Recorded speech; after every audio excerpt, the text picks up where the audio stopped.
আসসালামু আলাইকুম প্রিয় দর্শক, সবাইকে স্বাগত জানাচ্ছি তুরস্ক থেকে। আমি জাহিদুল ইসলাম। আজকে মুসলিম বিশ্বের দুটি শক্তিশালী দেশের দুটি শক্তিশালী বিমান প্রকল্পের সুসংবাদ দেব এই লাইভে। প্রথমটি হলো ইরানের, তারপরটি তুরস্কের। ইরানের বিমান বাহিনী জানিয়েছে তারা নতুন এক ধরনের ড্রোন মার্কেটে নিয়ে এসেছে, তাদের বিমান বাহিনীর কাছে হস্তান্তর করেছে। সেই ড্রোনটির নাম হাদিদ 110। এই ড্রোনটি একটি high speed double jet engine drone. এখন পর্যন্ত ইরানের ড্রোন বহরে থাকা সবচেয়ে শক্তিশালী ড্রোন ধরা হচ্ছে এই ড্রোনটিকে। ঘন্টায় 510 কিলোমিটার স্পিডে চলতে পারে এই ড্রোনটিতে এজন্য বসানো হয়েছে দুইটি জেট ইঞ্জিন এবং এটি 350 কিলোমিটার রেঞ্জ এরিয়াতে আক্রমণ করতে পারে, অর্থাৎ এটির রেঞ্জ 350 কিলোমিটার। এটি যদি পারস্য উপসাগরের ইরানের সীমান্তবর্তী এলাকাগুলোতে মোতায়েন করা হয় তাহলে এটি শত্রুদের লক্ষ্যস্থলে আঘাত হানতে সক্ষম হবে। এদিকে ইরানের এই ড্রোনটি এমনভাবে নকশা করা হয়েছে যাতে সর্বোচ্চ পরিমাণ স্টিলথ সুবিধা পায়, রাডারকে ফাঁকি দিতে পারে। ইরানের বিরুদ্ধে যখন শত্রুদের আক্রমণের আশঙ্কা বাড়ছে, ইরান তখন নীরবে তার শক্তি বৃদ্ধি করছে।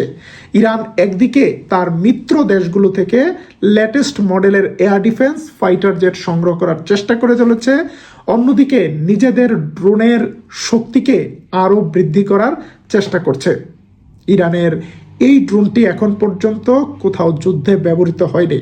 আগামী দিনে ইরানের শাহেদ ড্রোনের চেয়ে আরও বড় চমক সৃষ্টি করতে পারে ইরানের হাদিদ 110 ড্রোনটি। প্রিয় দর্শক, আজকের আরেকটি সংবাদ তুরস্ক থেকে। তুরস্কের তৈরি করা আঙ্কা 3 ড্রোনটি এবার নতুন একটি পরীক্ষা চালিয়েছে।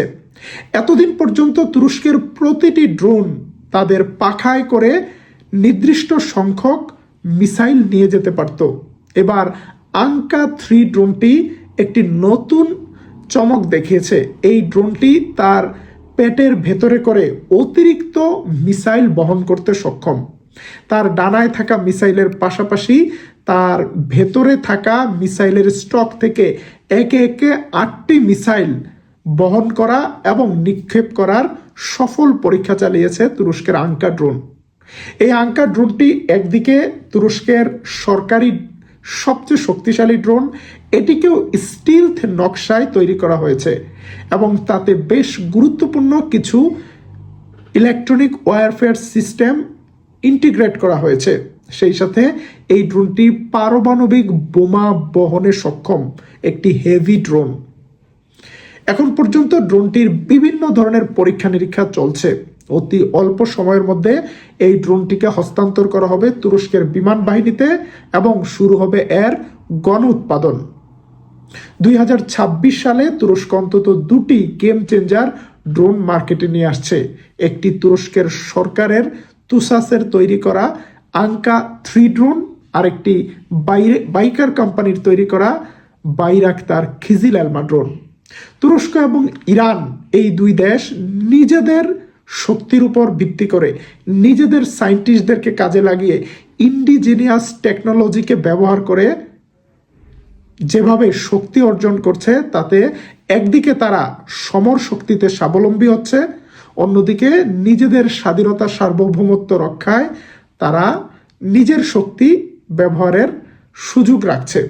আগামী দিনে যে কোনো চ্যালেঞ্জ মোকাবেলায় বিদেশি শক্তির উপর কোনো ধরনের নির্ভরতা থাকছে না। সেই সাথে তারা এই ড্রোনগুলোকে রপ্তানি করে তাদের মিত্র দেশগুলোকে নিরাপত্তা দিচ্ছে। মধ্যপ্রাচ্যের তেল সমৃদ্ধ অনেক দেশ তাদের সামরিক প্রযুক্তির জন্য 100% বিদেশি নির্ভর। বিলিয়ন বিলিয়ন ডলার খরচ করছে বিদেশি সমরাস্ত্র বেশি টাকা দিয়ে কেনার ক্ষেত্রে।